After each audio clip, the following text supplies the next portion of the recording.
Good evening friends. कैसे हैं आप लोग? उम्मीद करता हूं अच्छे होंगे। एक बार फिर से आप सभी शिक्षक साथी का स्वागत है एक बार हमारे यूट्यूब चैनल में। जैसा कि आप लोग जानते हैं, जो मेरा यूट्यूब चैनल है, ये सक्षमता परीक्षाओं, नियोजित शिक्षकों की हर एक समस्या और नियोजित शिक्षकों के लिए जो जो भी एक नया अपडेट आता है वो आप लोगों के सामने मैं लेकर आता हूँ।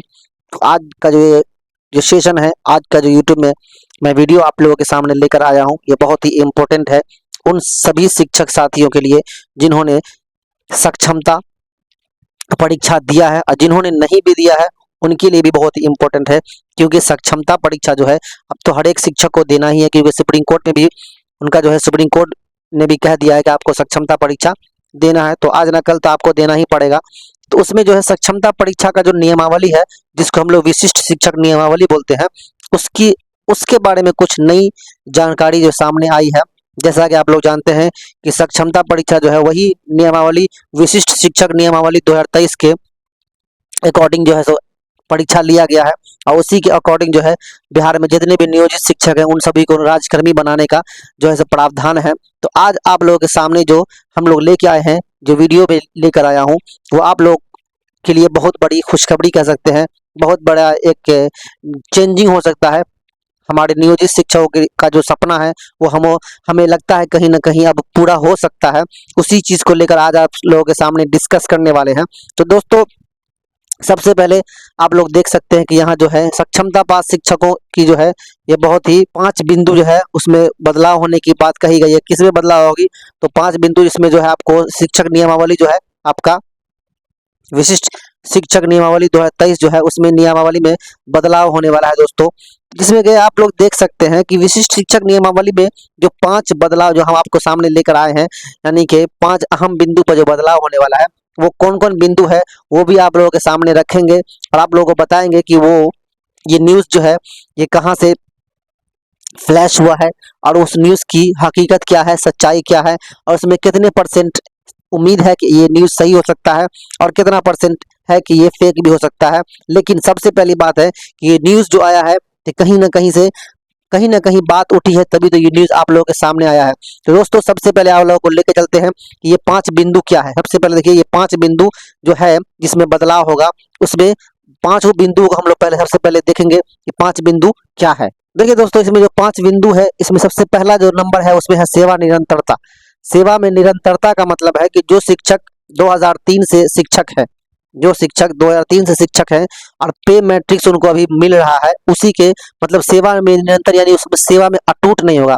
जो इनका जो सेवा है वो 2003 से 2005 से 2007 से 2011 13 14 15 16 जहां भी जिनका नियोजन हुआ है उसमें जो है इनका टूट नहीं होगा, इनका जो सेवा है वो बेकार नहीं होगा। ये चीज बहुत ही इम्पोर्टेंट है कि ये पहला जो संशोधन है 5 बिंदु का जो विश्लेषण है उसमें है क्या है कि सेवा में निरंतरता, यानी कि आपका जो सेवा है वो कंटिन्यू चलेगा और इसका जो है फायदा आपको मिलेगा। तो इसमें सबसे बड़ी चीज आप लोग को ये है कि और क्या हो सकता है, आप कह सकते हैं कि सेवा में निरंतरता होगा तो इससे फायदा क्या होगा। दोस्तों, इससे कम से कम तो हर एक शिक्षक को, प्रत्येक शिक्षक को 10 से 15 हजार का जो है वो फायदा होगा, क्योंकि उसका जो है मूल वेतन में बढ़ोतरी होगा। और कैसे होगा वो भी आप लोगों के सामने आज लेकर आएंगे। उसके बाद है दोस्तों, तीसरा जो चीज है, दूसरा उसमें लिखा हुआ है कि ये जो है 3 प्रखंड में पोस्टिंग, आप लोग को समझ में नहीं आ रहा होगा ये 3 प्रखंड में पोस्टिंग क्या मामला है। तो जैसा कि आप लोगों ने एग्जाम दिया था, सक्षमता 1 का परीक्षा दिया था, उसमें आप लोगों ने देखा होगा कि 3 जिला का ऑप्शन दिया था। क्या दिया था कि 3 जिला में आप ये कर सकते हैं, यानी कि 3 डिस्ट्रिक्ट में आप जो है सेवा दे सकते हैं। उसके लिए आपको बोला था कि 3 डिस्ट्रिक्ट का ऑप्शन दीजिए। तो अब जो ये जो नियमावली आ रहा है उसके हिसाब से आप क्या कीजिएगा, तो 3 प्रखंड मिलेगा आपको, 3 ब्लॉक मिलेगा।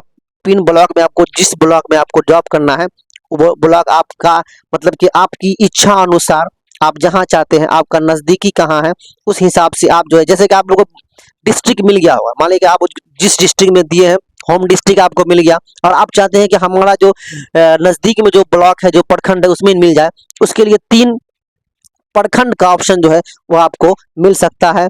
तो ये भी एक बहुत बड़ी उपलब्धि होगी सक्षमता पास शिक्षकों के लिए। उसके बाद है तीसरा जो है वो ये है कि परिणाम तिथि से, देखिए परिणाम तिथि से राज्यकर्मी का लाभ, यानी कि जब ये परीक्षा का रिजल्ट आया है, सक्षमता परीक्षा का जो रिजल्ट आया है, परिणाम आया है, उस दिन से आपको राज्यकर्मी मिलने का दर्जा मिल जाएगा।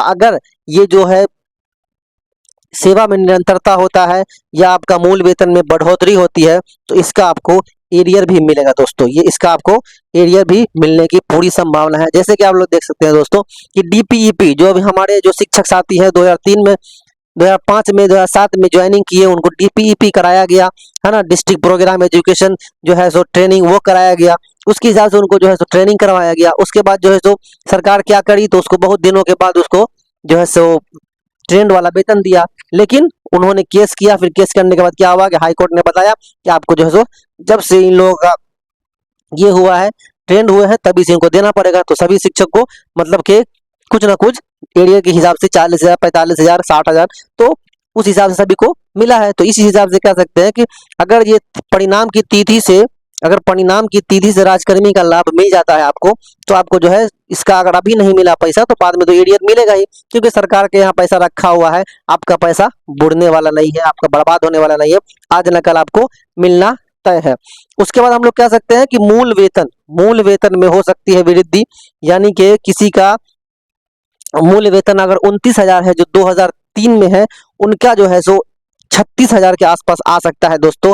वो मैं क्यों कह रहा हूँ, तो आप इस वीडियो को देखिए, अंत तक देखिए कि मैं क्यों कह रहा हूँ। और ये न्यूज़ जो है वो न्यूज़ मैं आप लोगों के सामने रख रहा हूँ दोस्तों। ये देखिए आप लोगों के सामने जो ये है, सक्षमता पास से विशिष्ट शिक्षक बनने वाले नियोजित शिक्षकों के विशिष्ट शिक्षक नियमावली 23 में संशोधन हेतु शिक्षा मंत्री ने सहमति दे दिया है, और 4 या 5 बिंदु पर संशोधन होगा। और जो है सो इसमें क्या क्या फायदा होगा वो आपको नीचे दिखाता हूँ। देखिए दोस्तों, इसमें जो है सबसे जो मेन है, आप लोग देख रहे होंगे कि ये देखिए, विशिष्ट शिक्षक नियमावली में सक्षमता परीक्षा परिणाम प्रशासन की तिथि से विशेष शिक्षकों को राज्यकर्मी का दर्जा देने पर संशोधन किया जाएगा। ये जो है एक पहला जो है संशोधन है। उसके बाद दूसरा संशोधन है कि पूर्व से सरकारी स्कूलों में पदस्थापित ऐसे नियोजित शिक्षक जो सक्षमता पास कर चुके हैं उन्हें सेवा निरंतर का लाभ दिया जाएगा, ताकि उनके द्वारा सरकारी स्कूल में पूर्व में दिए गए उनकी सेवा बेकार ना जाए। ये 2 संशोधन हो गया। देखिए तीसरा संशोधन है, विशिष्ट शिक्षक को पे मैट्रिक्स के हिसाब से मूल वेतन दिए जाने पर भी बिहार सरकार विचार कर रही है। यदि पे मैट्रिक्स के आधार पर मूल वेतन पर बिहार सरकार संशोधन करती है, तो ऐसी स्थिति में 17-18 साल से अपनी सेवा दे रहे नियोजित शिक्षकों का विशिष्ट शिक्षक बनते ही मूल वेतन 36,500 हो जाएगा। ऐसी स्थिति में विशिष्ट शिक्षकों का वेतन जो है वो 70,000 के आसपास पहुंच जाएगा। और एनपीएस में कटौती के बावजूद भी उन्हें लगभग 55 से 70,000 प्रति माह मिलने की पूरी उम्मीद है दोस्तों।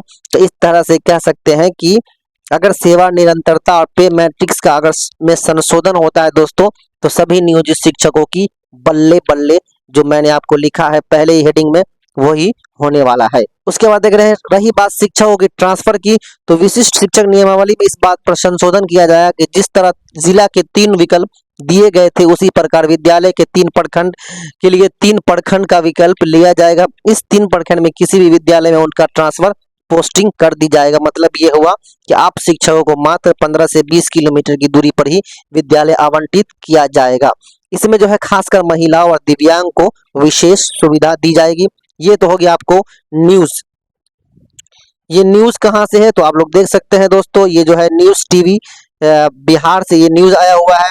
इसमें शिक्षा विभाग के जो है सो शिक्षा मंत्री जो है उन्होंने इस 5 बिंदुओं पर बोला है कि संशोधन होगा। इसको आप देख सकते हैं, इसी का जो है स्क्रीनशॉट करके मैं आप लोगों को पढ़ के सुना रहा था। इसी में जो है सारी बातें लिखी गई हैं। तो इस तरह से दोस्तों हम लोग कह सकते हैं कि शिक्षकों की जो है सक्षमता पास शिक्षकों की बल्ले बल्ले है। और आप लोग जो है सो थोड़ा सा इंतजार कीजिए और देखिए ये 5 बिंदुओं पे कब तक बदलाव होने की उम्मीद है। और जैसे ही आप लोग जो है सो विशिष्ट शिक्षा नियमावली में बदलाव होगा, तो आपका जो है बहुत कुछ अच्छा होने वाला है दोस्तों। कैसा लगा वीडियो एक बार कमेंट बॉक्स में जरूर बताएं। अगर आपको कोई समस्या है, कोई परेशानी है, कोई प्रॉब्लम है, तो आप जरूर बताएं। उसमें भी मैं आप लोगों के साथ लिए वीडियो लेकर जरूर आ सकता हूँ। नियोजित शिक्षक की जो भी समस्या हो, आप हमारे कमेंट बॉक्स में आप अपनी समस्या कर सकते हैं। उसका सॉल्यूशन, उसका जो भी ये होगा, जो भी सॉल्यूशन होगा वो आप लोगों के सामने नेक्स्ट वीडियो में लेकर हाजिर रहूंगा, ये मेरा वादा है दोस्तों। मिलते हैं नेक्स्ट वीडियो में। अगर आप लोगों ने इस वीडियो को शेयर, अभी तक इस चैनल को सब्सक्राइब नहीं किया तो चैनल को सब्सक्राइब कर दीजिए, और एक बार इस वीडियो को अपने सभी साथी के साथ शेयर कर दीजिए जिनको भी जानकारी नहीं है। मिलते हैं अगले वीडियो में, तब तक के लिए धन्यवाद।